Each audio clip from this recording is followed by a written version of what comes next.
Thank you, Mr. Speaker. Good afternoon, Mr. Speaker. Good afternoon, sir. Through you, Mr. Speaker, just a few questions to the proponent of the bill as it is now amended. Through you, Mr. Speaker. Proceed, sir. Through you, Mr. Speaker, it is my understanding that there are about 15 towns already, and I just want to make sure that's the number that you have as well, that already have some ordinance or the other in place. Through you, Mr. Speaker. Representative D'Amico.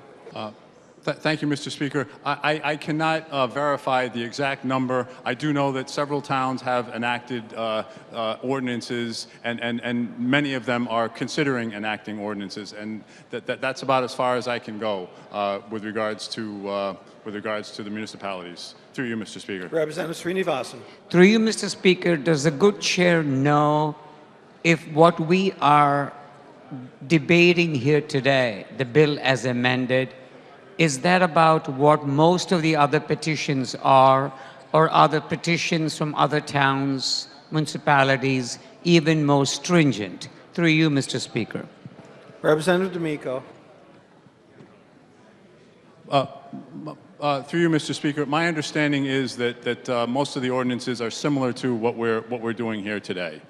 Through you, Mr. Speaker. Representative Srinivasan.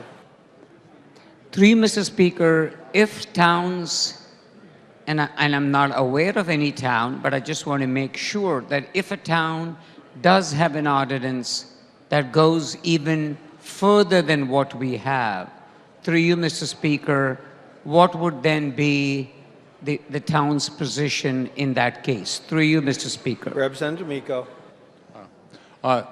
Through you, Mr. Speaker, what we're enacting here today, with the exception of the amendment which just passed with regards to research, what we're enacting here today is a ban on fracking waste here in Connecticut. So I don't know that any town could enact an ordinance that's any more stringent or more strict than that.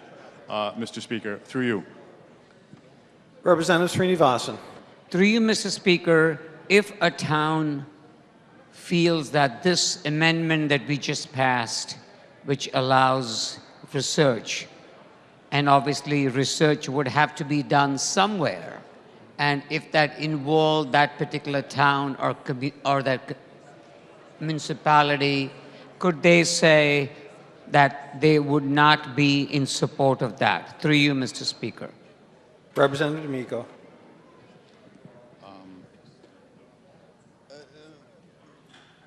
Through you, Mr. Speaker, the amendment that we just voted on and passed gives the authority for permits regarding research to the DEEP commissioner, and I will leave it up to DEEP to sort through all of that. Through you, Mr. Speaker. Representative Srinivasan. Thank you, Mr. Speaker. And through you, Mr. Speaker, my final question is that we already had passed a moratorium, and I know that was discussed earlier in the discussion. So this bill as amended, what impact would it have on the moratorium? Through you, Mr. Speaker. Representative D'Amico. I'm done. Through you, Mr. Speaker, my understanding is that this legislation, if it is successful and goes all through the process, would supersede that moratorium and would result in a ban, with the exception of the amendment that we just added to the bill. Through you, Mr. Speaker. Representative Srinivasan. Mr. Speaker, I stand here in strong support of this bill as amended. We have heard about the risks, the possibilities of what could happen with these various chemicals that our constituents, our residents in our state could be exposed to.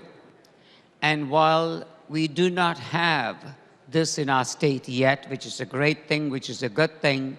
What we are ensuring here is to be one step ahead of the game in a proactive way so that this waste does not go through our state, whether it be any town, any municipality, or anywhere else at all. The research component is important because obviously it gives us an opportunity to see what could be done in the future, but obviously has to be well controlled. And in this research permit, if and when it were to be given, want to make sure that the town, the municipality has a say, has a strong voice in the process and are included in the decision-making process as well. Thank you, Mr. Speaker.